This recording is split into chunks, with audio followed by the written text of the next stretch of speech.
Another downgrade coming for the banking industry. Fitch is warning it may be forced to cut the credit rating of dozens of banks, including big ones like JPMorgan. CNBC.com's Hugh Son was first to report the story.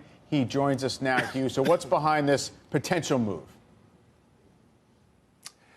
Hey, Mike. So I think just a little bit of context here. So Fitch, back in June, lowered its assessment of the U.S. banking industry's health from AA to AA minus. And there were no rating changes on the bank, so it went largely unnoticed.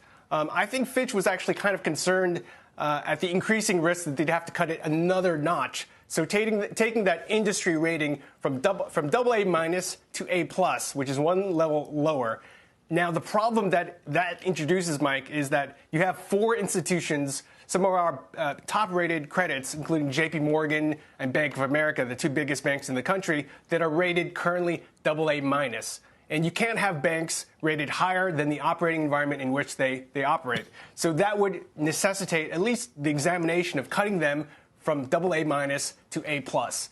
And that would potentially set off a cascade of examinations of the entire universe of banks covered by Fitch. There are more than 70, where you'd have to consider cutting some of these other banks, that are rated less than JPMorgan and B of A to maintain the gap between the top banks and the lesser credits, Mike.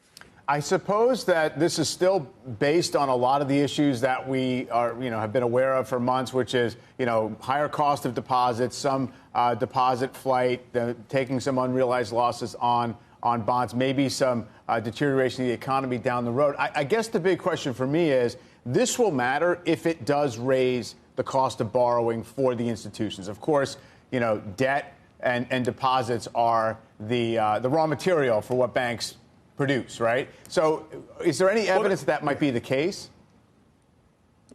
Well, I think, you would have, obviously the markets are a dynamic thing. I mean, Moody's, cut 10 banks last week, and Morgan Stanley analysts basically pointed out they believe that the borrowing costs for the downgraded banks would increase, and there's even a risk that some of the banks could get locked out of debt markets overall. If you increase the cost of debt issuance, what does that do? That basically increases the pressure on their profit margins, and that's one of the big stories, of the year. I think it's important to point out two things.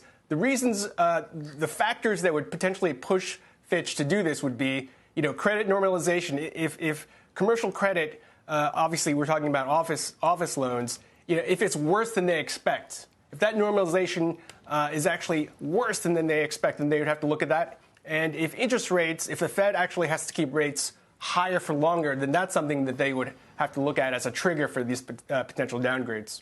Yeah, normalization in this case is a negative because we're coming off of such a low credit loss environment. I suppose, the idea of the potential for higher borrowing costs for banks in aggregate is sort of interesting, given the fact that regulators are now floating these ideas that smaller banks should rely more on long-term debt. In other words, raise a lot more long-term debt as a capital cushion so that they have it locked up.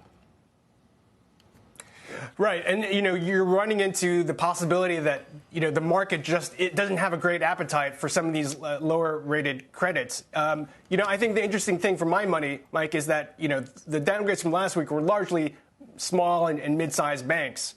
We're talking about JPMorgan and Bank of America here, State Street, Boney Mellon, the top-rated credits in the country, potentially going down a rung, and the cascade effect that would have.